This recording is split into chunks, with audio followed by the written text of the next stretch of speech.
Hi dears, welcome back to our family.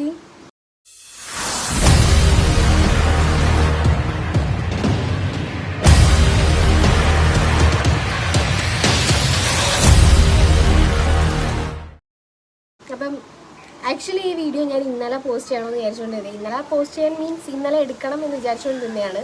പക്ഷേ ഇന്നലത്തെ എൻ്റെ സിറ്റുവേഷൻ വളരെ പരിതാപകരമായതുകൊണ്ടിട്ട് കാശി കരയുന്നു. ഞാൻ പിന്നെ അതങ്ങ് വിട്ടു. നിന്ന് തിരിയാനുള്ള സമയം സത്യം പറഞ്ഞാൽ എനിക്കില്ല. ഇപ്പോൾ കുഞ്ഞു ബേബിനെ ഉറക്കി കിടത്തിയേക്കാണ്. ഉച്ചയ്ക്കത്തെ ലഞ്ച് കഴിക്കാൻ വേണ്ടിയിട്ട് ഇറങ്ങിയാണ്. അപ്പം കാശീനെ പതുക്കെ സെറ്റാക്കി നിർത്തി കേക്കൊക്കെ കൊടുത്ത് കയ്യിൽ കൊടുത്തിട്ടാണ് ഞാൻ എനിക്ക് വീഡിയോ എടുക്കാമെന്ന് വിചാരിച്ചത്. ഇന്നത്തെ വീഡിയോ എന്താണെന്ന് വെച്ച് കഴിഞ്ഞാൽ ഇന്നലെ എൻ്റെ ബർത്ത്ഡേ ആയിരുന്നു. May 31 ആയിരുന്നു എൻ്റെ ബർത്ത്ഡേ ആയിരുന്നു. സോ എനിക്ക് എന്നെപ്പറ്റി കുറച്ച് കാര്യങ്ങൾ നിങ്ങളോട് ഷെയർ ചെയ്യണമെന്നുണ്ടായിരുന്നു. അതുകൊണ്ടിട്ടാണ് ഞാൻ വീഡിയോ എടുക്കാമെന്ന് വിചാരിച്ചത്. ഞാനത് തലേ ദിവസം തന്നെ ഇങ്ങനെ മൈൻഡിൽ ആക്കി വെച്ചേക്കായിരുന്നു. ഇന്നത്തെ ദിവസം എനിക്ക് എന്നെ പറ്റിയിട്ട് കുറച്ച് കാര്യങ്ങൾ ഷെയർ ചെയ്യണമെന്നുണ്ട്. പിറ്റേ ദിവസം ഞാൻ ഇന്നലെ എടുത്ത ഡേ ഇൻ മൈ ലൈഫ് പിറ്റേ ദിവസം, അതായത് ഇന്ന് പോസ്റ്റ് ചെയ്യണമെന്നാണ് ഞാൻ വിചാരിച്ചുകൊണ്ടിരുന്നത്. പക്ഷേ ഇന്നലെ എനിക്ക് വീഡിയോ എടുക്കാനുള്ള സമയമോ സിറ്റുവേഷനോ കാര്യങ്ങളോ ഒന്നും അല്ലായിരുന്നു. അതുകൊണ്ടിട്ടാണ് ഞാൻ വീഡിയോ എടുക്കാണ്ടിരുന്നത്. അപ്പം ഞാൻ എന്നെ പറ്റിയിട്ട് അറിയാത്തവർക്ക് വേണ്ടിയിട്ട് കുറച്ച് കാര്യങ്ങളൊക്കെ ഷെയർ ചെയ്യാമെന്ന് വിചാരിച്ചു കേട്ടോ. അത് നിങ്ങൾക്ക് ഉപകാരപ്പെടുന്ന ഒന്നുമില്ല, എന്നാലും എന്നെപ്പറ്റി ഞാൻ എന്താണ് എന്നറിയാത്തവർക്ക് കുറച്ച് കാര്യങ്ങൾ പറഞ്ഞുതരാം. പ്രത്യേകിച്ച് ഞാൻ വലിയ സംഭവമൊന്നുമല്ല. എൻ്റെ പേര് ദേവു ദാസ് എന്നായിരുന്നു. ഇപ്പം ആഫ്റ്റർ മാരേജ് ദേവു ഗോകുലാണ്. ഒഫീഷ്യലി ദേവു ഗോകുലാണ്. എനിക്ക് ഭയങ്കര പ്രൗഡായിട്ടാണ് ഞാൻ ആ പേര് പറയാറുള്ളത്. എൻ്റെ പേരിൻ്റെ കൂട്ടത്തിൽ ഗോകുവിൻ്റെ പേര് ചേർക്കുന്നത് എനിക്ക് ഭയങ്കര സന്തോഷമുള്ള കാര്യമാണ് കേട്ടോ. ഇതാണ് ഫസ്റ്റ് എൻ്റെ കാര്യം പറയാനാണെന്നുണ്ടെങ്കിൽ. എൻ്റെ ലൈഫ് എന്ന് പറയുന്നത് എൻ്റെ ഗോകുവാണ്. ഗോകുൽ ദീപ് എന്നാണ് ഹസ്ബൻഡിൻ്റെ പേര്. പുള്ളിക്കാരൻ ദുബായിൽ ബിസിനസ്സാണ്. ദുബായിലല്ല, അജ്മാനിൽ ബിസിനസ് നടത്താണ്. പിന്നെ ഫസ്റ്റ് എന്നെ പറ്റിയിട്ട് സ്റ്റാർട്ടിങ് തൊട്ടിട്ട് പറഞ്ഞു തുടങ്ങാം. അപ്പം സ്റ്റാർട്ടിങ് പറയാനാണെങ്കിൽ daughter of Devadas and Sunanda. എൻ്റെ അമ്മയുടെ പേര് സുനന്ദ എന്നാണ്, അച്ഛൻ്റെ പേര് ദേവദാസ് എന്നാണ്. ഫസ്റ്റ് പ്രിഫറൻസ് ഞാൻ അമ്മയ്ക്കാണ് കൊടുക്കുന്നത്. ബിക്കോസ് എൻ്റെ അമ്മയും പപ്പയും ഒഫീഷ്യലി അല്ല, അവർ സെപ്പറേറ്റഡ് ആയിട്ട് നിൽക്കുമായിരുന്നു. അവർ തമ്മിലുള്ള സ്വരച്ചേർച്ച അല്ലെങ്കിൽ പൊരുത്തക്കുറവൊക്കെ കൊണ്ടിട്ട് അവരുടെ ലവ് മാരേജ് ആയിരുന്നു കേട്ടോ. അവർ കുറേ വർഷം പ്രണയിച്ച് വിവാഹം കഴിച്ചവരാണ്. എൻ്റെ അമ്മയൊക്കെ പറയുന്നത് കേട്ടിട്ടുണ്ട്. അമ്മ ഒരു 7th സ്റ്റാൻഡേർഡിലൊക്കെ പഠിക്കുന്ന ടൈമിലാണ് പപ്പേനെ കണ്ട് പ്രണയിച്ചത് എന്നൊക്കെ പറഞ്ഞ് കേട്ടിട്ടുണ്ട്. കുറേ നാൾ പ്രണയിച്ച് ഭയങ്കര വിവാദമൊക്കെ ആയതിനു ശേഷം കല്യാണം കഴിച്ചതാണ് അമ്മയും പപ്പയും. എന്നാലും അവർക്കിടയിലുള്ള ചെറിയ ചെറിയ പ്രശ്നങ്ങളൊക്കെ കൊണ്ട് ഭയങ്കര പ്രശ്നം കൊണ്ടിട്ട് ഭയങ്കര പിരിഞ്ഞു നിൽക്കുന്നൊന്നുമല്ല. കാണുമ്പോൾ സംസാരിക്കുക ഇടയ്ക്കൊക്കെ ചെയ്യും. എങ്കിലും രണ്ടുപേരും തമ്മിലുള്ള ഒത്തുപോകാത്തോണ്ടിട്ട് രണ്ടുപേരും സെപ്പറേറ്റഡ് ആയിട്ടാണ് നിൽക്കുന്നത്. എനിക്കൊരു ചെറിയ വയസ്സിലൊരു 6-7 വയസ്സൊക്കെ ഉള്ള ടൈമിൽ. അപ്പോൾ അന്ന് തൊട്ടിട്ട് ഞാൻ പഠിച്ചതും വളർന്നതുമൊക്കെ എൻ്റെ അമ്മാമ്മേൻ്റെയും വല്യമ്മച്ചിൻ്റെയും കൂടെ നിന്നിട്ടാണ് എനിക്കൊരു സിസ്റ്ററാണുള്ളത്, അനിയത്തിയാണുള്ളത്. പുള്ളിക്കാരത്തി ഇപ്പോൾ PSCക്ക് പഠിക്കുകയാണ് കേട്ടോ. അവൾക്ക് 25 ഇയേഴ്സാണ്. അപ്പം ഞങ്ങൾ തമ്മിൽ അങ്ങനെ അധികം ഏജ് ഡിഫറൻസ് ഒന്നുമില്ല. ഞാൻ ജനിച്ച് ഒരു 7 മാസം കഴിഞ്ഞപ്പോഴത്തേന് അനിയത്തിനെ അമ്മ ക്യാരിങ് ആയിട്ടുണ്ടായിരുന്നു. സോ ഞങ്ങൾ തമ്മിൽ അങ്ങനെ ഏജ് ഡിഫറൻസ് ഒന്നുമില്ല. ഞങ്ങൾ ഭയങ്കര കൂട്ടുകാരടക്കാണ്, ഭയങ്കര കമ്പനിയാണ്. അവൾക്ക് ഞാനെന്ന് വെച്ചാൽ ജീവനാണ്, എനിക്ക് അവളെന്ന് വെച്ചാൽ ജീവനാണ്. ഞങ്ങൾ രണ്ടുപേരും മാത്രമേ ഉള്ളായിരുന്നു. കാര്യം അമ്മയും പപ്പ വേറെ ആയിരുന്നു, പപ്പയുടെ വീട്ടിലായിരുന്നു, അമ്മ ഗൾഫിലായിരുന്നു. കൊണ്ടിട്ട് ഞങ്ങൾ രണ്ടുപേരും കൂടെയാണ് നിന്നതും പഠിച്ചതും എടുത്തതും ഒക്കെ. അമ്മമ്മയുടെ വീട്ടിലായിരുന്നു നിന്നിട്ടുണ്ടായിരുന്നത്. അങ്ങനെ ഞാൻ എന്താ പറഞ്ഞോണ്ടത്, അങ്ങനെ അമ്മയുടെയും പപ്പയുടെയും ചെറിയ ചെറിയ പ്രശ്നങ്ങളൊക്കെ കൊണ്ടിട്ട് അവർ സെപ്പറേറ്റഡ് ആയിരുന്നു. പപ്പ പുറത്ത് തന്നെയായിരുന്നു, വെളിയിൽ തന്നെയായിരുന്നു. പിന്നെ അമ്മയും വെളിയിലായി. അങ്ങനെ ഞങ്ങളുടെ ഒരു ചൈൽഡ്ഹുഡ് ലൈഫ് എന്നൊക്കെ പറയുന്നത് അമ്മേനെയൊക്കെ ഭയങ്കര മിസ്സിങ് ആയിരുന്നു കേട്ടോ. മിസ്സിങ് ആണ് എങ്കിലും അമ്മാമ്മയും വല്യമ്മച്ചിയൊക്കെ ഉള്ളതുകൊണ്ടിട്ട് സത്യത്തെ ഒന്നും അറിഞ്ഞിട്ടില്ല. രാവിലെ ഞാൻ 10th സ്റ്റാൻഡേർഡിലൊക്കെ പഠിക്കുന്ന ടൈമിൽ രാവിലെ എണീറ്റിട്ട് വല്യമ്മച്ചി ചോറൊക്കെ വെച്ച് കറികളൊക്കെ വെച്ച് സെറ്റാക്കി അവരുടെ മക്കളെ എങ്ങനെയാണോ നോക്കുന്നത് അതേ കണക്കാണ് നോക്കിയത്. ഇപ്പോഴും അതേ കണക്ക് തന്നെയാണ്. ഇപ്പോൾ എനിക്ക് 2 കുഞ്ഞുങ്ങളായി എങ്കിൽ കൂടിയിട്ടും ഒരു പണ്ട് എന്നെ എങ്ങനെയാണോ കെയർ ചെയ്തിട്ടുണ്ടായിരുന്നത് ആ ഒരു രീതിയിൽ തന്നെയാണ് ഇപ്പോഴും അവർ നോക്കിക്കൊണ്ട്. ഇപ്പോഴും ഞാൻ അവരുടെ കൂട്ടത്തിലാണ് കേട്ടോ നിൽക്കുന്നത്. ഇപ്പം ഞാൻ നിൽക്കുന്നത് എൻ്റെ വീട്ടിലാണ്, ഹസ്ബൻഡിൻ്റെ വീട്ടിലല്ല. അതൊക്കെ ഞാൻ വഴിയേ പറഞ്ഞു പോവാം.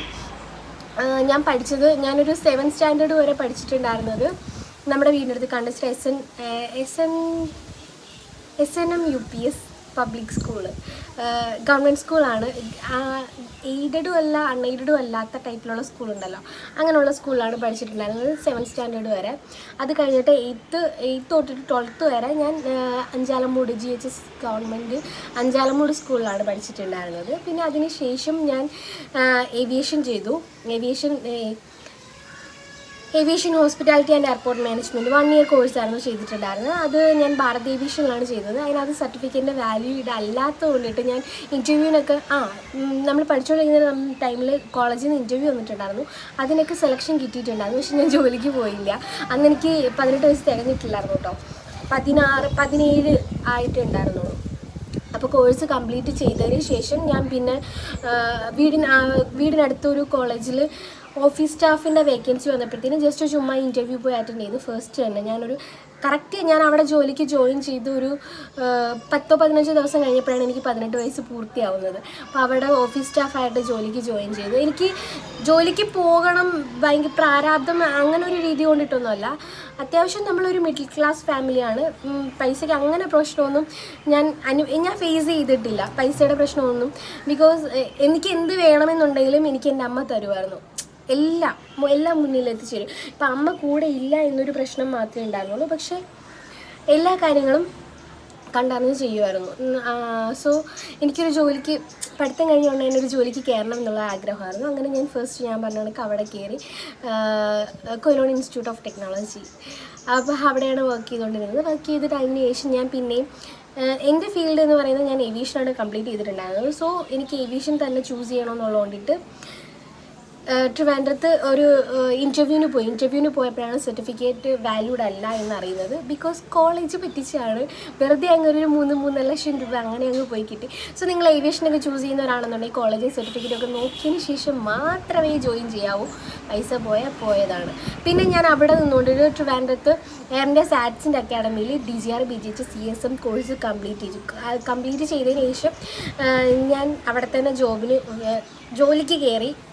19ാമത്തെ വയസ്സിൽ ജോലിക്ക് ജോയിൻ ചെയ്യുന്നു. അത് 19 ഞാൻ അവിടെ ജോയിൻ ചെയ്തതിന് ശേഷമാണ് എനിക്ക് 19 വയസ്സാകുന്നത്. എനിക്ക് നല്ല ഓർമ്മയുണ്ട്. അവിടെ സിമി എന്ന് പറഞ്ഞൊരു ചേച്ചി ഉണ്ടായിരുന്നു. അപ്പോൾ നമ്മുടെ സൂപ്പർവൈസറായിരുന്നു. ചേച്ചി എനിക്ക് ബർത്ത്ഡേക്ക് ഒരു ക്യൂട്ടായിട്ടുള്ള പാവക്കുട്ടിയെ ഗിഫ്റ്റ് തന്നു എനിക്ക് ഓർമ്മയുണ്ട്. 19ാമത്തെ വയസ്സിലാണ് അവിടെ ജോലിക്ക് കയറുന്നത്. അന്ന് എനിക്ക് ഡിഗ്രി ഇല്ല കേട്ടോ. അതിനുശേഷം ജോലിക്ക് ജോയിൻ ചെയ്തു. ഞാൻ എമിറേറ്റ്സിൻ്റെ ഹാൻഡ്ലിംഗ് ആയിരുന്നു ചെയ്തുകൊണ്ടിരുന്നത്. പിന്നെ ഭയങ്കര മടി മീൻസ് എനിക്ക് രാത്രി ഭയങ്കര ആഗ്രഹിച്ച് ജോലിക്ക് കയറിയതാണെങ്കിൽ കൂടിയിട്ട് അന്ന് സാലറി ഭയങ്കര സാലറി കുറവായിരുന്നു. സോ സാലറിയുടെ മാത്രമല്ല ജോലി ഭയങ്കര ടഫ് മീൻസ് ഭയങ്കര ടെൻഷനുള്ള ജോലിയാണ്. എന്തെങ്കിലും നമ്മുടെ കയ്യിൽ നിന്നൊരു മിസ്റ്റേക്ക് വന്നു കഴിഞ്ഞാൽ അത് ഭയങ്കര മിസ്റ്റേക്കാണ്. അത്രയും ആൾക്കാരുടെ ജീവനും കൊണ്ട് പോകണതാണ് ഒരു ഫ്ലൈറ്റ്. ഞങ്ങളുടെ ഫ്ലൈറ്റിൽ 360 പാസഞ്ചേഴ്സിൻ്റെ കപ്പാസിറ്റി ഉണ്ടായിരുന്നു. സോ അത്രയും ആൾക്കാർ പോകുമ്പോൾ അവരത് ആ ഒരു രീതിയിൽ 360 ആയിരുന്നു കേട്ടോ ഫ്ലൈറ്റ്. നമുക്ക് ആ കപ്പാസിറ്റി അത്രയും ഉണ്ടായിരുന്നു, 360 പേരുടെ കപ്പാസിറ്റി ഉണ്ടായിരുന്നു. സോ 360 ആയിരുന്നോ, മറന്നുപോയി. തന്നെ 360 ആയിരുന്നെന്ന് തോന്നുന്നു. 360 ആണോ 260 ആണോ കറക്റ്റ് എനിക്ക് ഓർമ്മയില്ല. ഇത്രയും വർഷമായില്ലേ, ഏകദേശം ഒരു 7-8 വർഷത്തിൽ കൂടുതലായി. അങ്ങനെ എന്താ ഭയങ്കര ടെൻഷനുള്ള ജോലിയാണ്. 2 ഫ്ലൈറ്റ് ചില ദിവസങ്ങളിലല്ല 4 ദിവസം, ആഴ്ചയിൽ 4 ദിവസം 2 ഫ്ലൈറ്റ് ചെയ്യണമായിരുന്നു. 2 ഫ്ലൈറ്റ് എന്ന് പറഞ്ഞു കഴിഞ്ഞാൽ നമ്മൾ രാത്രി 12 മണിക്ക് ജോലിക്ക് കയറി കഴിഞ്ഞാൽ ഇറങ്ങുന്നത് പിറ്റേന്ന് 10:30 ആകുമ്പോഴാണ്. അപ്പം നമുക്കൊരു 10 മണിക്കൂറൊക്കെ ഇങ്ങനെ നിന്നുകൊണ്ടുള്ള ജോലിയാണ്, ഇരിക്കാനൊന്നും പറ്റാത്ത ഒരു സിറ്റുവേഷനൊക്കെയാണ്. പിന്നെ ഈ കിട്ടുന്ന സാലറിയൊക്കെ ഞാൻ GSS നമ്മുടെ ഗ്രൗണ്ട് ഹാൻഡ്ലിംഗ് ആയിരുന്നു. സോ സാലറിയും ഭയങ്കര കുറവായിരുന്നു. ഡിഗ്രി ഇല്ലായിരുന്നു. ഡിഗ്രി ഉണ്ടായിരുന്നു എന്നുണ്ടെങ്കിൽ കുറച്ചും കൂടെ സാലറി എനിക്ക് കിട്ടുമായിരുന്നു. ഇപ്പം 10,000 സാലറി ആണെന്നുണ്ടെങ്കിൽ അതിനകത്ത് നിന്ന് 8,000 നമ്മുടെ കൈ കിട്ടുന്നുള്ളൂ. കട്ടിങ്ങും കാര്യങ്ങളൊക്കെ കഴിഞ്ഞിട്ട് 5,000 സംതിങ് ആയിരുന്നു എനിക്ക് റൂം റെൻറ്റും ഫുഡും എല്ലാം കൂടെ. ഫുഡ് അക്കോമഡേഷനും കൂടെ 5,000 ആണ്. പിന്നെ നമ്മുടെ കയ്യിൽ പ്രത്യേകിച്ചൊന്നും സേവിങ്സ് ഒന്നും ഉണ്ടാവില്ല അതിനകത്തുനിന്ന്. അത് വെച്ച് നോക്കുമ്പോഴേ ഞാൻ നാട്ടിൽ എന്തെങ്കിലും ഒരു ജോലിക്ക് കയറി കഴിഞ്ഞാൽ എനിക്ക് ആ ഒരു സേവിങ്സ് ആയിട്ട് ഇരിക്കുമല്ലോ എന്നൊക്കെ പറഞ്ഞുകൊണ്ടിട്ട് ഞാൻ പിന്നെ അവിടുന്ന് ജോലി റിസൈൻ ചെയ്തതിന് ശേഷം പിന്നെ ഞാൻ കൊല്ലത്തുള്ളൊരു കോളേജിൽ തന്നെ ജോയിൻ ചെയ്തു. പിന്നെയും ട്രിവാൻഡ്രം എയർപോർട്ടിൽ തന്നെ വേറൊരു കമ്പനിയിൽ ജോയിൻ ചെയ്തു. അന്ന് ഞാൻ എയർ അറേബ്യയുടെ ഹാൻഡ്ലിംഗ് ആയിരുന്നു. അതിനുശേഷം അവിടെ നിന്ന് ഇറങ്ങി ഇങ്ങനെയൊക്കെയായിരുന്നു ലൈഫ് സ്മൂത്തായിട്ട് പോയിക്കൊണ്ടിരിക്കുകയായിരുന്നു. ഇതിനിടയ്ക്ക് എനിക്കൊരു അഫെയർ ഉണ്ടായിരുന്നു. അഫെയറിൻ്റെ കാര്യം ഇടയ്ക്കിടയ്ക്ക് വീഡിയോയിൽ പറയരുത് എന്ന് ഇങ്ങനെ ആഗ്രഹിക്കാറുണ്ട്. പിന്നെ ഞാൻ എൻ്റെ കാര്യം പറയുമ്പോൾ അത് പറഞ്ഞു പോകണമല്ലോ. സോ അതുകൊണ്ടിട്ട് പറയാണ്, അഫെയർ ഉണ്ടായിരുന്നു. എന്തോ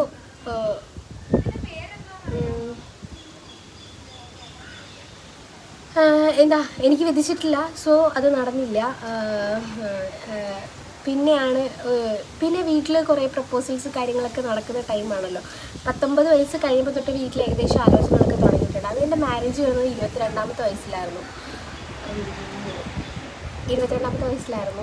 അത് അറേഞ്ച്ഡ് മാരേജ് ആണ് കേട്ടോ. അറേഞ്ച്ഡ് മാരേജ് ആവാനുള്ളത് കാര്യമെന്ന് വെച്ച് കഴിഞ്ഞാൽ ഞങ്ങൾ തമ്മിലാണ് പരിചയപ്പെട്ടത്. ഫസ്റ്റ് ഞാനും ഗോകും കൂടെ പരിചയപ്പെട്ടു. ഇൻസ്റ്റയല്ല ടിക്ടോക്കുള്ള ടൈമിലാണ് പരിചയപ്പെട്ടത്. പക്ഷേ വീട്ടിൽ ഇതേണക്ക് പ്രപ്പോസൽ നടക്കുന്നു എന്ന് പറഞ്ഞപ്പം ഡയറക്റ്റ് പക്ഷേ എന്നോടൊന്നും ചോദിച്ചില്ല. ഇതേണക്ക് ആഘോഷിന് പ്രപ്പോസൽ നടക്കുന്നുണ്ട്, സോ വീട്ടിൽ ചോദിക്കണമെന്ന് ചോദിച്ചിട്ട് വീട്ടിൽ പ്രപ്പോസ് ചെയ്തതാണ്. അപ്പോൾ തന്നെ എനിക്ക് ബ്രേക്കപ്പ് ഒക്കെ ആയി നിൽക്കുന്നൊരു ടൈം. ബ്രേക്കപ്പ് ആയിട്ടില്ലായിരുന്നു എങ്കിലും ഏകദേശം ആ ഒരു സിറ്റുവേഷനൊക്കെ നടന്നുകൊണ്ടിരിക്കുക. വീട്ടിൽ ആ ഇടയ്ക്കും പ്രപ്പോസൽസ് നടക്കുന്നുണ്ട്. സോ വീട്ടിൽ ചോദിക്കാൻ പറഞ്ഞു. ഞാൻ തന്നെയാണ് ഞങ്ങളുടെ വീട്ടിലെ അമ്മയുടെ കോൺടാക്ട് നമ്പർ കൊടുത്തത്. അമ്മയുടെ നമ്പർ കൊടുത്തു. വീട്ടിൽ അവരുടെ വീട്ടിൽ നിന്ന് ഡയറക്റ്റ് വിളിച്ച് പ്രപ്പോസ് ചെയ്യായിരുന്നു ചെയ്തിട്ടുണ്ടായിരുന്നത്. പിന്നെ അങ്ങോട്ട് പോയി തിരക്കലും കാര്യങ്ങളും. എനിക്ക് ഏത് ആലോചന വന്നാലും ആദ്യമേ ചെയ്തെന്ന് വെച്ച് കഴിഞ്ഞാൽ പയ്യന്മാരുടെ വീടിൻ്റെ അടുത്ത് പോയിട്ട് ആരെങ്കിലും വിട്ടിട്ട് ആ തിരക്കുക എന്നുള്ളതാണ്. ഒരുവിധം പെൺപിള്ളേരുടെ വീട്ടിലെല്ലാം അങ്ങനെ തന്നെ ആയിരിക്കും. പല പ്രപ്പോസൽസും അങ്ങനെ വീടിൻ്റെ അടുത്ത് പോയി തിരക്കുമ്പോഴത്തേനും മുടക്കാനായിട്ടുള്ള ആൾക്കാരുണ്ടായിരുന്നു. ഈ ഒരു കാലത്തും അങ്ങനെയുള്ള ആൾക്കാരുണ്ട് എന്ന് മനസ്സിലായൊരു സിറ്റുവേഷൻ സമയമൊക്കെ ആയിരുന്നു കേട്ടോ. അത് നമ്മുടെ ഒരു ലൈഫാണ്, നമ്മുടെ ഒരു ജീവിതമാണ്, പെൺകുട്ടിയുടെ ജീവിതമാണ്. സോ ഒരിക്കലും ഞാനത് തെറ്റാണ് എന്ന് ഞാൻ പറയത്തില്ല. കറക്റ്റ് പ്രോപ്പറായിട്ട് അന്വേഷിച്ചെടുത്തിട്ട് വേണം ഒരു മാരേജിലേക്ക് പോകാനെന്ന് തന്നെ ഞാൻ പറയത്തുള്ളൂ. ഇനി ആരെങ്കിലും മാരേജ് ചെയ്യാനുണ്ട് എന്നുണ്ടെങ്കിൽ കൂടിയിട്ട് ഞാൻ പറഞ്ഞു തരാണ് കേട്ടോ. നമ്മൾ എന്താ പറയുക, ഞാനെടുത്തൊരു ബെസ്റ്റ് ഡിസിഷൻ തന്നെയായിരുന്നു. ഞാനതിൽ പ്രൗഡായിട്ട് തന്നെ പറയും കേട്ടോ. എനിക്ക് നല്ലൊരു ജീവിത പങ്കാളിയാണ് കിട്ടിയിട്ടുള്ളത്. എനിക്കൊരു എനിക്കറിയത്തില്ല. ഞാൻ പുള്ളിക്കാരൻ്റെ കാര്യം പറയുമ്പോൾ കുറച്ചും കൂടെ വാചാലയാവുന്നത് എന്ന രീതിയിൽ എനിക്ക് തോന്നാറുണ്ട്. പിന്നെ വാചാല എന്ന് പറഞ്ഞപ്പോഴാണ് ഞാൻ ഓർത്തത്, ഞാനൊരു റൈറ്ററാണ്. തുലികാനാമം വൈദേഹി എന്നാണ്. വൈദേഹി എന്ന് പറയാനുള്ള റീസൺ ഉണ്ട് കേട്ടോ. അതും നീ പറഞ്ഞ കണക്ക് എൻ്റെ എക്സിൻ്റെ പേരുമായിട്ട് ചേർത്തിട്ടാണ് ഞാൻ വൈദേഹി എന്നൊരു തുലികാനാമം കൊടുത്തിട്ടുണ്ടായിരുന്നത്. പുള്ളിക്കാരൻ്റെ പേരുമായിട്ട് ചേർത്തിട്ടാണ് ഞാൻ കൊടുത്തിട്ടുണ്ടായിരുന്നത്. ഇപ്പം ഞാൻ എഴുതാറില്ല കേട്ടോ. കല്യാണത്തിന് മുന്നേ വരെ എഴുതുമായിരുന്നു. എനിക്ക് ഒരു 3 നോവൽസ് എഴുതിയിട്ടുണ്ട്. അത്യാവശ്യം റീഡേഴ്സൊക്കെ ഉള്ള ഒരു എഴുത്തുകാരിയായിരുന്നു. അധികം ആർക്കും അറിയാത്തൊരു കാര്യമാണ്. എന്നിൽ അങ്ങനെ ഒരു കലാകാരി ഉണ്ടെന്ന് ഞാനും അന്നേരമാണ് കേട്ടോ അറിയുന്നത്. ഇപ്പം ഞാൻ അങ്ങനെ എഴുതാറില്ല, സമയം കിട്ടാറില്ല, അതുകൊണ്ടിട്ടാണ്. പിന്നെ ഞാൻ എഴുതാൻ ട്രൈ ചെയ്തിട്ടുണ്ടായിരുന്നു ഈ ഇടയ്ക്ക്. പക്ഷേ എന്നെ കൊണ്ടിട്ട് പറ്റുന്നില്ല, സമയം കിട്ടത്തില്ല. സോ അതുകൊണ്ടിട്ട് ഞാനതങ്ങ് സ്കിപ്പ് ചെയ്തു. താഴെ 2 പിള്ളേരും കരയും. ജാനിയും കരയുന്നു, കാശി ബേബിയും കരയുന്നുണ്ട്. അങ്ങനെ പിന്നെ എന്താ പറയുക. പിന്നെ ഞങ്ങളുടെ മാരേജിൻ്റെ കാര്യം പറയുന്നത് 2021 എൻ്റെ മാരേജ്. 2021 മാരേജ് കഴിഞ്ഞപ്പോഴത്തേനും ഞാൻ wife of Gokul D by. 2023 first baby, ഞങ്ങളുടെ കാശി ബേബി ജനിക്കുന്നത്. അപ്പം ഞാൻ മദർ ഓഫ് കാശി ബേബി, അതായത് ഏകാക്ഷ് ഗോകുൽ ആയി. അതിനുശേഷം ഇപ്പോൾ 2025 എനിക്ക് സെക്കൻഡ് ബേബിയായി. ബേബീൻ്റെ പേര് ഞാൻ റിവീൽ ചെയ്യുന്നില്ല, അത് നൂലിയേട്ടിൻ്റെ അന്ന് റിവീൽ ചെയ്യാം. ബേബീൻ്റെ പേര് ആർക്കെങ്കിലും ഗസ് ചെയ്യാൻ പറ്റുമോ? ഞാനൊരു വീഡിയോയ്ക്കകത്ത് ഇതേണക്ക് എന്തെങ്കിലും ബേബി നെയിംസ് സജഷൻസ് ഉണ്ടോ എന്ന് ചോദിച്ചപ്പോൾ കുറേ പേര് സജസ്റ്റ് ചെയ്തിട്ടുണ്ടായിരുന്നു. അതിനകത്ത് ഐഷ ഒരു നല്ല ഒരു മുസ്ലിം നെയിമായിരുന്നു. അത് പേരെനിക്ക് ഓർമ്മയില്ല. ആ കുട്ടി സജസ്റ്റ് ചെയ്തിട്ടുണ്ടായിരുന്ന നെയിമാണ്.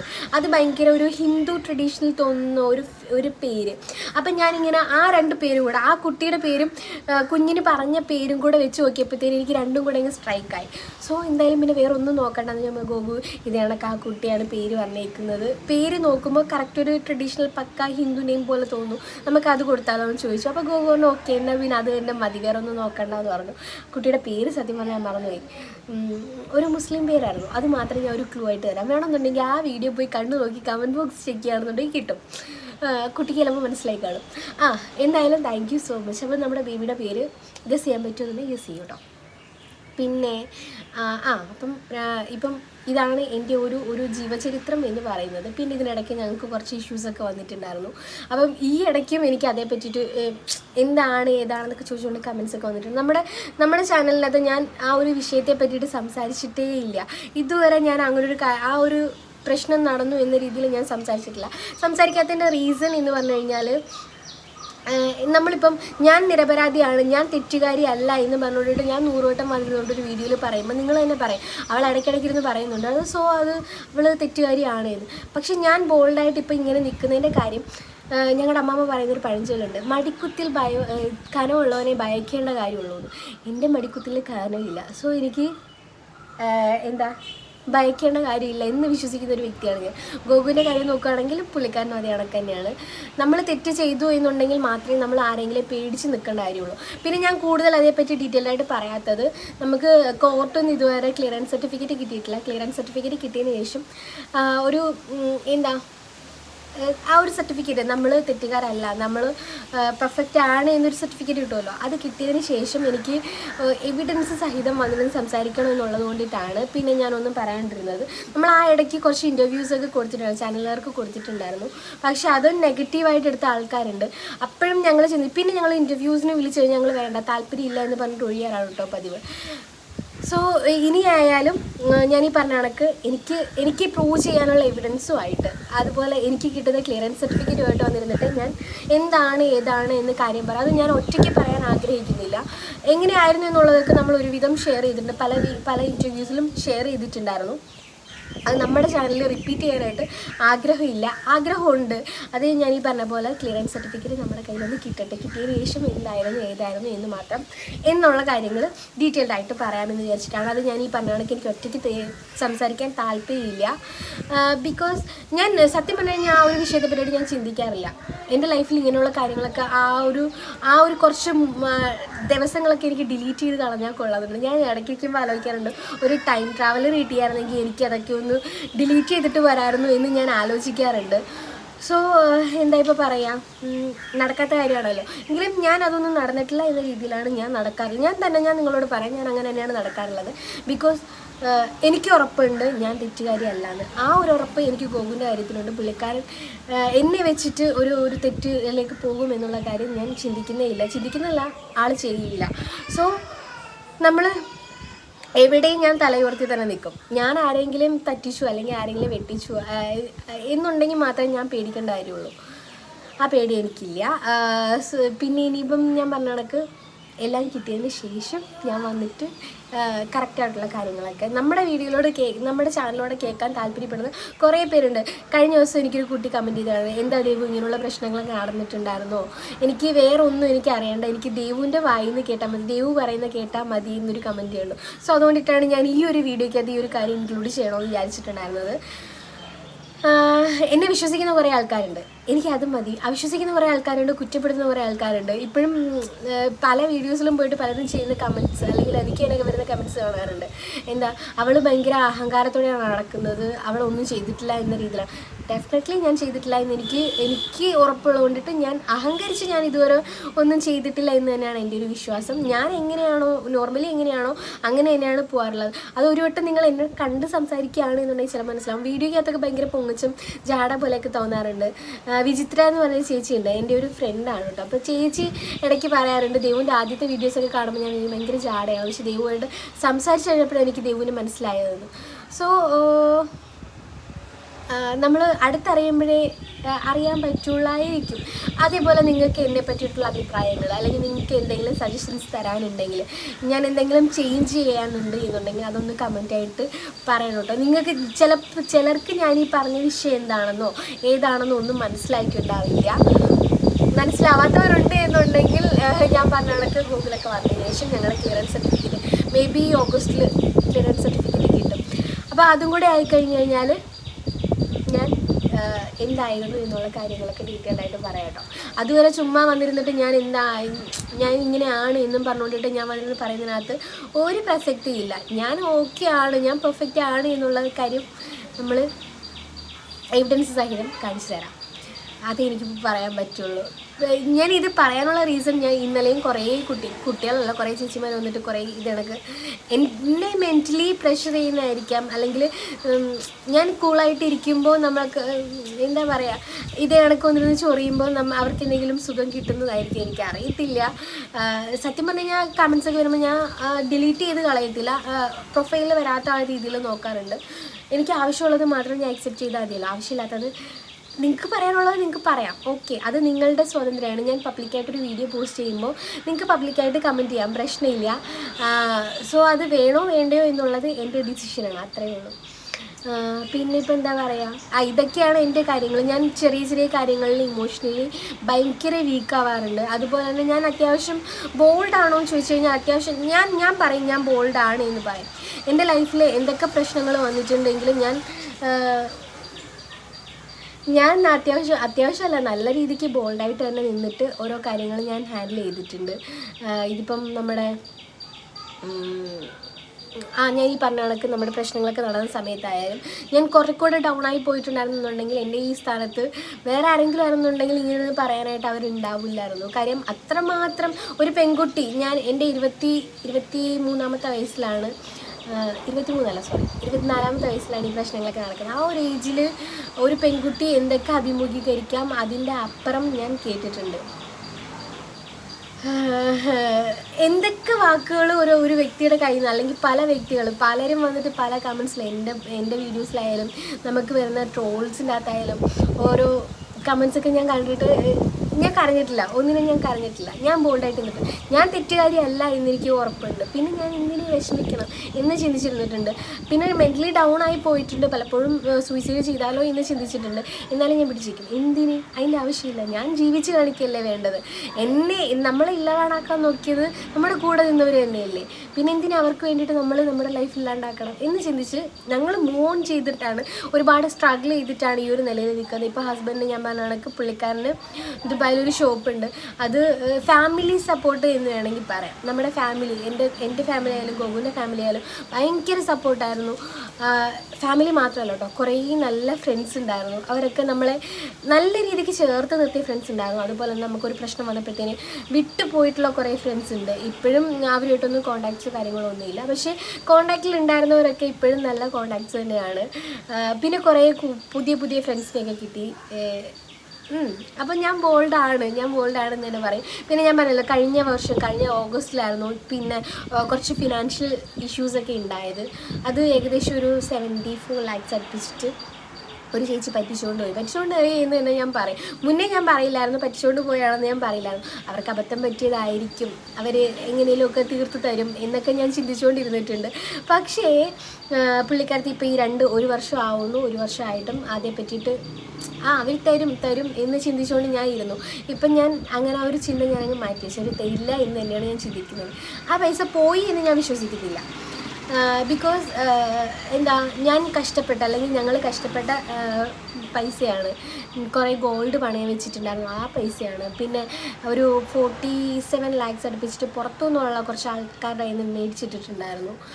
അപ്പോൾ അതുകൊണ്ടിട്ടാണ് ഞാൻ പറഞ്ഞു വന്നത്. ഇപ്പം ആ ഒരു എമൗണ്ട്, ഈ 47 lakhs എന്ന് പറയുന്ന എമൗണ്ട് വലിയൊരു എമൗണ്ടാണ്. അതിപ്പം ഞങ്ങൾ ഏകദേശം ക്ലിയർ ആക്കിയിട്ടുണ്ട്. നെക്സ്റ്റ് വീക്കോട് കൂടിയിട്ട് ആ ഒരു എമൗണ്ട് കംപ്ലീറ്റ് ആയിട്ട് ഞങ്ങൾ ആ ഒരു ബാധ്യത തീർക്കുകയാണ്. പിന്നെ ഉള്ളത് ഞങ്ങളുടെ പൈസയാണ്. അതിനെ അവർ കൊണ്ടുപോയി കഴിച്ചാലും എനിക്ക് പ്രശ്നമൊന്നുമില്ല. പക്ഷേ അവർക്ക് ഈ ഒരാളുടെ കയ്യിൽ നിന്ന് വാങ്ങിയ പണം കൊടുക്കാനായിട്ട് ഞങ്ങൾ ആ ഒരു ചെയ്യുന്ന സ്ട്രഗിൾ ഉണ്ടല്ലോ, അതെന്ന് പറഞ്ഞു കഴിഞ്ഞാൽ കുറച്ച് വലുതാണ്. അപ്പം നമുക്കത് കൊടുത്ത് തീർക്കണം എന്നുള്ളത് മൈൻഡിലുള്ളത് കൊണ്ടിട്ടാണ് നമ്മൾ ആ ഒരു പാടുപെട്ട് ഇത്ര എത്തിച്ച് ഇപ്പം ഞാൻ ഈ പറഞ്ഞ കണക്ക് ഒരു 1 week വേണ്ട, ഒരു 3-4 ദിവസത്തിനുള്ളിൽ ആ ഒരു എമൗണ്ട് ഞങ്ങൾ തീർക്കാൻ വേണ്ടിയിട്ടാണ് ഞാൻ പറഞ്ഞ കണക്ക് ഗൂഗിൾ നാട്ടിൽ വരാണ്ടിരിക്കുന്നത്. അത് കഴിഞ്ഞിട്ട് വേണം പുള്ളിക്കാരന് വരാൻ വേണ്ടിയിട്ട്. അപ്പോൾ അത് തീർന്നു കഴിഞ്ഞാൽ പിന്നെ നമുക്ക് സമാധാനമുണ്ട്. പിന്നെ നമുക്കൊരു ബാധ്യതയില്ല, കടവില്ല. പിന്നെ പോയത് നമ്മുടെ പൈസയാണ്. അത് പ്രശ്നമില്ല എന്നല്ല, പണമാണ്, അത് പ്രശ്നം തന്നെയാണ്. ഞങ്ങൾക്ക് 74 ലക്ഷം രൂപ എന്ന് പറഞ്ഞു കഴിഞ്ഞാൽ ചെറിയ എമൗണ്ട് അല്ല, വലിയ എമൗണ്ട് തന്നെയാണ്. ഇതിനകത്ത് ഇൻട്രസ്റ്റ് കിട്ടിയ കുറച്ച് എമൗണ്ട് ഉണ്ട്. അത് പോയാൽ തന്നെ ഏകദേശം ഒരു 30 ലക്ഷം ഉണ്ടെങ്കിൽ കൂടിയിട്ടും പറഞ്ഞിട്ട് കാര്യമില്ല. ഞാനീ പറഞ്ഞു പോകുന്നത് ചെറിയ കാര്യമൊന്നുമില്ല, വലിയ കാര്യങ്ങളാണ് എന്ന് നിങ്ങൾക്ക് തന്നെ അറിയാം. അപ്പോൾ പിന്നെ നിങ്ങൾക്ക് ചിന്തിക്കാം, അന്ന് ആ പ്രശ്നം വന്നത് ഏകദേശം 30,000 രൂപയ്ക്ക് വേണ്ടിയിട്ട് ഞങ്ങൾ ഒരാളെ പറ്റിച്ചു എന്ന് പറഞ്ഞിട്ടാണ് കേസ് വന്നിട്ടുണ്ടായിരുന്നത്. ആ ഒരു സ്ഥാനത്ത് നിന്നിട്ട് നമുക്ക് ലോസ്റ്റ് ആയിട്ടുള്ള 24 ലക്ഷം രൂപയാണ്. ഇതേ ഞാൻ പറയുന്നുള്ളൂ, നമുക്കൊരു 30,000 രൂപയ്ക്ക് വേണ്ടിയിട്ട് ഒരാളെ പറ്റിക്കേണ്ടോ ഒരാളെ തട്ടിക്കേണ്ടോ കാര്യമില്ല എന്ന് മാത്രം ചിന്തിച്ചാൽ മനസ്സിലാവുന്നവർക്ക് ചിന്തിച്ച് നോക്കാവുന്നതേ ഉള്ളൂ. ഇത്രയും പൈസ അത്യാവശ്യം ഒരു രീതിയിൽ ഇങ്ങനെ റോൾ ചെയ്ത് ഹാൻഡിൽ ചെയ്യുന്നവർക്ക് ഒരു 30,000 രൂപ നിങ്ങൾക്ക് വേണമെന്നുണ്ടെങ്കിൽ ആ ന്യൂസ് കാര്യങ്ങളൊക്കെ എടുത്ത് നോക്കിയാൽ മനസ്സിലാകും. പിന്നെ ഞാൻ പിന്നെയും പറയുകയാണ്, ഞാൻ വന്നുകൊണ്ടിട്ട് ഞാൻ തെറ്റുകാരിയല്ല എന്ന് പറയുമ്പോൾ നിങ്ങൾ തന്നെ പറയും തെറ്റുകാരിയാണെന്ന്. സോ നമുക്ക് ആ ഒരു ടോപ്പിക്ക് ഒന്ന് കംപ്ലീറ്റ് ആയിട്ട് അവോയ്ഡ് ചെയ്തേക്കാം. ഞാൻ പറഞ്ഞ കണക്ക് എവിഡൻസുമായിട്ട് നിന്നിട്ട് നമുക്ക് റിപ്പീറ്റ് ചെയ്ത് സംസാരിക്കാം. കുറച്ചാളൂടെ വെയിറ്റ് ചെയ്യേണ്ടി വരും. ഞാൻ ഈ പറഞ്ഞ പോലെ പോട്ടെ. അപ്പോൾ ഈ പറഞ്ഞ കണക്ക് ഇപ്പം പുള്ളിക്കാരത്തി ഇത് കണക്ക് ആൾക്ക് തരണമെന്നുണ്ടായിരുന്നുണ്ടെങ്കിൽ ആൾ തരുമായിരുന്നു. ഞങ്ങൾ ഇത് കണക്ക് കഷ്ടപ്പെട്ടിട്ടാണ്, അവർ നമ്മളെ ഓർത്ത് തന്നതാണല്ലോ എന്ന് വിചാരിച്ച് പാടുപെട്ടിട്ടാണ് 2 പേരുടെ കയ്യിൽ നിന്ന് മേടിച്ചിട്ടുണ്ടായിരുന്നുള്ളൂ അവർക്ക് കൊടുക്കാൻ വേണ്ടിയിട്ട് നമ്മൾ പാടുപെടുന്നത്. സോ ഇതേ കണക്ക് ഞാൻ ആ ചേച്ചീനെ വിശ്വസിച്ചാണ് ആ ഫണ്ട് ഇറക്കിയത്, ഒരു ബിസിനസ്സിന് വേണ്ടിയിട്ട് ഇൻവെസ്റ്റ് ചെയ്തതാണ്. സോ ആ ചേച്ചി ചിന്തിക്കുകയാണ് അവർ കഷ്ടപ്പെട്ടാണ്, അല്ലെങ്കിൽ അവർ പാടുപെടുന്നു, ഇത്രയും നാൾ കിടന്ന് കഷ്ടപ്പെട്ടു, എന്നെ ആരെങ്കിലും പറ്റിച്ചാണെങ്കിൽ കൂടിയിട്ട് ഞാനത് കൊടുക്കാൻ ബാധ്യസ്ഥയാണ് എന്ന് ആ പുള്ളിക്കാരത്ത് ചിന്തിച്ചായിരുന്നു എന്നുണ്ടെങ്കിൽ പുള്ളിക്കാരത്ത് എനിക്ക് തരുമായിരുന്നു. ഇത് പുള്ളിക്കാരത്ത് അത് തരണ്ട, അവരുടെ കയ്യിൽ ഇഷ്ടംപോലെ ക്യാഷ് ഉണ്ട് എന്നൊരു മൈൻഡ് വെച്ചിട്ടാണ് ആള് എന്നോട് ഞാൻ ഈ പറഞ്ഞ കണക്ക് എൻ്റെ ബാധ്യതകളെല്ലാം തീർന്നതിന് ശേഷം ഞാൻ വന്നിരുന്നിട്ട് ഇതേ പറ്റിയിട്ട് ഞാൻ ഡീറ്റെയിൽഡായിട്ട് പറയാം കേട്ടോ. ഞാനത് പറയും.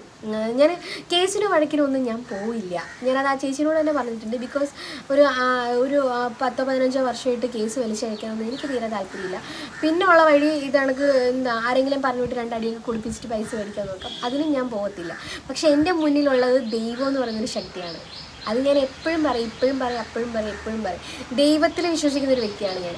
എനിക്ക് ആ പണം കിട്ടാനുള്ള അർഹതയുണ്ട് എന്നുണ്ടെങ്കിൽ ദൈവം അത് എൻ്റെ അടുത്ത് എത്തിക്കും എന്ന് വിശ്വസിക്കുന്നുണ്ട്. ഞാൻ കരഞ്ഞ ഓരോ തുള്ളി കണ്ണുനീരിനും എൻ്റെ കയ്യിൽ നിന്ന് വാങ്ങിക്കൊണ്ട് പോയ ഓരോ എമൗണ്ട്, ഓരോ രൂപയ്ക്കും വിലയുണ്ട്. ഞാൻ ഈ ഒരു വർഷം കഴിഞ്ഞ ഓഗസ്റ്റ് 6-ാം തീയതിയാണ് ഈ ഫണ്ട് പോണത്. ഈ 6-ാം തീയതി തൊട്ട് ഇന്നിപ്പോൾ June 1st ആണ്. ഈ 2 മാസം കൂടെ കഴിഞ്ഞ് കഴിഞ്ഞാൽ കറക്റ്റ് 1 year ആവും. ഈ 10 മാസം ഞാൻ പ്രഗ്നൻ്റ് ആയിരിക്കുന്ന സമയത്ത് പോലും ഉറക്കമില്ലാത്ത രാത്രികൾ, ഓരോ ദിവസങ്ങളൊക്കെ ഞാൻ ഉറങ്ങാൻ കിടക്കുമ്പോൾ ആലോചിക്കുന്നു ഇന്ന് നേരം വെളുത്തില്ല എന്നുണ്ടെങ്കിൽ നാളെ എനിക്ക് സമാധാനം ഉണ്ടായിരുന്നല്ലോ എന്ന് ഞാൻ ചിന്തിച്ചിട്ടുണ്ട്. അപ്പം എന്നെ കണ്ട ഒരു ദൈവമുണ്ട്. ആ ദൈവമാണ് ഇന്ന് ഇങ്ങനെ സംസാരിക്കാനുള്ളൊരു ഓപ്ഷൻ അല്ലെങ്കിൽ ഒരു വഴി ദൈവമാണ് കാണിച്ചു തന്നിട്ടുള്ളത്. ആ ദൈവമുണ്ട്. ഞാനൊന്നും ചെയ്യേണ്ടി വരില്ല, ദൈവം തന്നെയല്ല, ദൈവം പ്രവർത്തിക്കും എന്ന് വിശ്വസിക്കുന്നുണ്ട് ഞാൻ. സോ എനിക്ക് കിട്ടാനുള്ളതാണെങ്കിൽ ആ പുള്ളിക്കാരത്തി തന്നെ എനിക്ക് കൊണ്ടുതരും, ദൈവം എനിക്ക് കൊണ്ടു തരിയിക്കും. അതേ ഞാൻ വിചാരിക്കുന്നുള്ളൂ. എനിക്ക് പുള്ളിക്കാരത്തിയോട് എനിക്ക് ദേഷ്യ വിരോധം ഒന്നും ഉണ്ടായിരുന്നില്ല. പുള്ളിക്കാരത്തിനെ ആരോ പറ്റിച്ചു എന്ന് തന്നെയാണ് ഞാൻ കഴിഞ്ഞ ഈ ഡെലിവറിയുടെ ടൈം വരെയും ഞാൻ ചിന്തിച്ചുകൊണ്ടിരുന്നത്. ഡെലിവറി കഴിഞ്ഞതിന് ശേഷം ഗോകുലെഴുതിയാണൊക്കെ കഷ്ടപ്പെട്ടിട്ട് പൈസ കൊടുക്കാനുള്ള ഓട്ടം കാണുമ്പോൾ ഞാൻ ആലോചിച്ചു, ഞങ്ങൾ ഇത്രയും കഷ്ടപ്പെടുന്നുണ്ട്, പുള്ളിക്കാരത്തി എന്ത് കൂളായിട്ടാണ് നിൽക്കുന്നത്, നമ്മളെ കയ്യിൽ നിന്ന് ഇത്രയും മേടിച്ചിട്ട്. അതുവരെ ഞാൻ ചേച്ചി എന്ന് വിളിച്ചിട്ട് ഞാൻ അങ്ങോട്ട് വിളിച്ച് ചേച്ചീനെ സമാധാനപ്പെടുത്തിയിട്ടുണ്ട്. അതിനുശേഷം ഈ നിമിഷം വരെ ഞാൻ അവരെ കോൺടാക്ട് ചെയ്തിട്ടില്ല, എനിക്ക് തോന്നിയിട്ടില്ല. എനിക്ക് ഭയങ്കര കാര്യമായിരുന്നു. ഫസ്റ്റ് ഞാൻ ആ ചേച്ചിനെ കാണുന്നത്, എനിക്കൊരു ചെറിയൊരു ഓൺലൈൻ ബൂട്ടിക്ക് ഉണ്ടായിരുന്നു, അവിടെ ഡ്രസ്സ് എടുക്കാൻ വന്നപ്പോഴാണ് ചേച്ചിനെ കാണുന്നത്. കാശിൻ്റെ ബർത്ത്ഡേ ചരടുകെട്ടിൻ്റെ സമയത്തൊരു വളയൊക്കെ കൊണ്ടു കിട്ടായിരുന്നു. സത്യം പറഞ്ഞു കഴിഞ്ഞാൽ ചൂണ്ടയ്ക്കകത്ത് ഇരയിടുകയായിരുന്നു എന്നുള്ള കാര്യം ഞാൻ ഇപ്പോഴാണ് ചിന്തിക്കുന്നത്. ആശാട്ടി ഈ വീഡിയോ കാണും, അതുകൊണ്ടിട്ടാണ് ഇത്രയും പറഞ്ഞത്. പോട്ടെ, പറഞ്ഞിട്ട് കാര്യമില്ല. ഇനി എനിക്ക് അതേ പറ്റിയിട്ട് ഞാൻ ബോധോടാവുന്നില്ല. ഞാൻ ഈ പറഞ്ഞ കണക്ക് ദൈവം എന്നൊരു ശക്തി ഉണ്ട് എന്ന് എന്നെ വിശ്വസിക്കുന്ന ഒരു വ്യക്തിയാണ് ഞാൻ. അപ്പം ദൈവം ഉണ്ട്, ഉറപ്പാണ് ദൈവം ഉണ്ട്. എനിക്ക് പല കാര്യങ്ങളിലും ഞാൻ അനുഭവിച്ചറിഞ്ഞ ഒരു ശക്തിയാണ്, ഒരു കാര്യമാണ് ദൈവം ഉണ്ട് എന്നുള്ളത്. ദൈവം ഇല്ലായിരുന്നുണ്ടെങ്കിൽ ഞാൻ ഈ നിലയിൽ നിൽക്കില്ലായിരുന്നു എന്ന് എനിക്ക് ഉറപ്പുണ്ട്. ഒരുപാട് ഒരു 3 വർഷത്തിനിടയ്ക്ക് എന്തെല്ലാം പ്രശ്നങ്ങൾ വന്നിട്ടുണ്ടെന്ന് അറിയാം. എന്നിട്ടും ഞാനിങ്ങനെ നിൽക്കുന്നുണ്ട് എന്നുണ്ടെങ്കിൽ അത് ദൈവം ഉള്ളതുകൊണ്ട് തന്നെയാണ്. ദൈവത്തിൽ വിശ്വസിക്കുക, ദൈവം നമുക്ക് തരേണ്ടത് ദൈവം നമുക്ക് തരും. അപ്പം ഇത്രയൊക്കെ ഉള്ളൂ എന്നെപ്പറ്റി പറയാൻ വേണ്ടിയിട്ട്. പിന്നെ ഞാൻ എന്നെപ്പറ്റി പറയാൻ വന്നിട്ട് ഞാൻ എൻ്റെ പാരാദൂരങ്ങളും എൻ്റെ വിഷമങ്ങളും വേദനകളുമാണല്ലേ കൂടുതലും പറഞ്ഞത്. അറിയാൻ താല്പര്യമുള്ള കുറേ പേരുണ്ട്. എനിക്ക് കുറേ കമൻറ്റ്സ് വന്നുകൊണ്ടിട്ടാണ് ഞാൻ സത്യത്തിൽ വീഡിയോ ചെയ്യാമെന്ന് വിചാരിച്ചത്. ഇല്ലെങ്കിൽ ഞാൻ ഇങ്ങനൊരു വീഡിയോ ചെയ്യില്ലായിരുന്നു. അതിൻ്റെ ആവശ്യമില്ല എന്ന് ചിന്തിച്ചുകൊണ്ടിരുന്നതാണ്. പിന്നെ ഞാൻ ഈ പറഞ്ഞ കണക്ക് അറിയാൻ ആഗ്രഹമുള്ള കുറച്ച് പേരുണ്ടായിരുന്നു, അതുകൊണ്ടിട്ട് ഞാൻ പറഞ്ഞു എന്നുള്ളൂ കേട്ടോ. നമുക്ക് നല്ല ഉയർച്ച ഉള്ള സമയത്തല്ല കൂടുതൽ ആൾക്കാരും നമ്മുടെ കൂടെ നിൽക്കുന്നത്. നമുക്ക് കഷ്ടപ്പാടാണ്, ദുരിതമാണ് എന്നറിയാനാണ് പല ആൾക്കാർക്കും ഇഷ്ടമുള്ളത് കേട്ടോ. എൻ്റെ കാര്യത്തിൽ ഞാൻ അതറിഞ്ഞ കാര്യമാണ്. നമ്മളെ കളിയാക്കാനും കുറ്റപ്പെടുത്താനാണ് കൂടുതൽ ആൾക്കാർക്കും സന്തോഷം. അതും നമുക്ക് കുറച്ച് ഡിസ്റ്റൻ്റ് ആയിട്ട് നിൽക്കുന്നവർക്ക് അങ്ങനെയല്ല, അവർ സന്തോഷമായിട്ടിരിക്കട്ടെ, നല്ല രീതിയിൽ ഇരിക്കട്ടെ എന്ന് പറഞ്ഞുകൊണ്ടിട്ട് എന്നെ എന്നെ കോൺടാക്ട് ചെയ്യുന്നൊരു ചേച്ചിയുണ്ട് കേട്ടോ, ഫുജിയറിയുന്നത്. സത്യത്തിൽ എനിക്ക് ചേച്ചീൻ്റെ പേരെന്താ, ഞാൻ ചേച്ചീനെ വിളിച്ചിട്ടുള്ളൂ, ചേച്ചിയുടെ പേരെന്താണെന്ന് അറിയത്തില്ല. എനിക്ക് അറിയത്തില്ല എൻ്റെ നമ്പർ എവിടെ നിന്നാണ് കിട്ടി. എനിക്ക് യൂട്യൂബിൽ നിന്ന് കിട്ടുന്നതായിരിക്കും, അല്ലെങ്കിൽ ഇൻസ്റ്റയിൽ നിന്നായിരിക്കും. ആ ചേച്ചി വിളിക്കും, എനിക്കൊരു ചേച്ചി ഫീലാണ്, പക്ഷേ എനിക്ക് പേടിയാണ് ചേച്ചിയോട് സംസാരിക്കാൻ. കാര്യം ഞാൻ ആരോടെങ്കിലുമൊക്കെ അറ്റാച്ച്ഡ് ആയി കഴിഞ്ഞാൽ എനിക്ക് എന്തെങ്കിലുമൊക്കെ പ്രശ്നങ്ങളൊക്കെ വരാറുണ്ട്. പ്രശ്നം മീൻസ് വേറൊന്നുമല്ല, ഞാൻ അറ്റാച്ച്ഡ് ആവും, ഭയങ്കരമായിട്ട് അറ്റാച്ച്ഡ് ആവും. പിന്നെ ഏതെങ്കിലും വള്ളിയൊക്കെ ഞാൻ പോയി പൊക്കിക്കൊണ്ടുവരും. ലാസ്റ്റ് കടന്ന് ഓടുന്നത് ഗോകുലാണ്. ഞാനാ സത്യം പറഞ്ഞാൽ ഓരോ വള്ളിക്കകത്ത് പോയി ചാടുന്നത്. അങ്ങനത്തെ പ്രശ്നമുണ്ട് കേട്ടോ എനിക്ക്. ഞാൻ പെട്ടെന്ന് എല്ലാവരെയും വിശ്വസിക്കും, കണ്ണുടച്ച് വിശ്വസിക്കും. അതുകൊണ്ട് ഇപ്പോൾ ഓരോ ആൾക്കാരെയും സംസാരിക്കുമ്പോൾ ആരെങ്കിലും അടുത്ത് വരുമ്പോൾ ഒക്കെ എനിക്ക് പേടിയാണ്. ഇതിന് എന്തിനാണ് എന്ന് ഓർത്തിട്ട്. ആ ചേച്ചി അങ്ങനെയാണെന്നല്ല കേട്ടോ പറഞ്ഞത്. ചേച്ചി ഭയങ്കര കൂളാണ്. എന്നെ ഒരു സിസ്റ്ററിനെ പോലെ കണ്ടിട്ടാണ് എനിക്ക് സംസാരിക്കുന്നത്. ചേച്ചിയുടെ കോൾ വരുമ്പോൾ സത്യം പറഞ്ഞ് കോളൊക്കെ വരുമ്പോഴത്തേനും ഞാൻ ഇങ്ങനെ നോക്കിയിരിക്കും, എടുക്കണോ വേണ്ടി. പല കോൾസും ഞാൻ കണ്ടിട്ട് ഞാൻ എടുക്കാൻ വിട്ടിട്ടുണ്ട്. വേറെ ഒന്നും കൊണ്ടിട്ടല്ല, ചേച്ചി വീഡിയോ കാണും, ഈ വീഡിയോ ചേച്ചി എന്തായാലും കാണും. ഞാൻ വേറെ ഒന്നും കൊണ്ടിട്ടല്ല, കോൾ അറ്റൻഡേഴ്സ് പേടി കൊണ്ടിട്ടാണ്, എന്തിനാ എന്ന് വിചാരിച്ചിട്ടാണ്. അപ്പോൾ ഇത്രയുള്ള ഞാൻ പോകണം. ടാറ്റ. അതെ, എന്നെ പറ്റിയിട്ടുള്ള അഭിപ്രായം കമൻറ്റ് ചെയ്യാൻ മറക്കണ്ട.